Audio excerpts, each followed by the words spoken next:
Sapol sa CCTV ang salpukan ng dalawang motorsiklo sa Poso Rubio, Pangasinan. May report si John Consulta.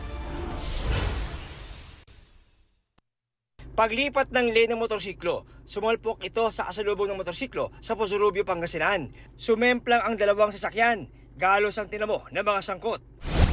Sa Mangaldan, Pangasinan, makakatawid na sana ang babaeng senior citizen pero nasalpok siya ng motorsiklo. Tumilapon ang biktima na pauwi na sana galing tindahan.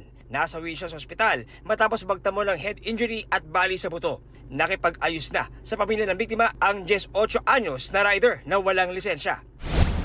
Sa General Santos City, huhulikam ang pagharurot ng pick-up na yan kahit nag-spark na ang ilalim na bahagi nito.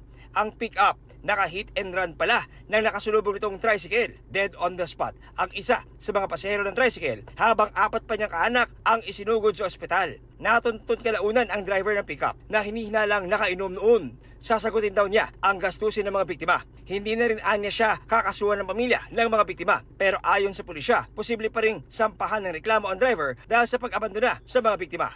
John Consulta, nagbabalita para sa GMA Integrated News.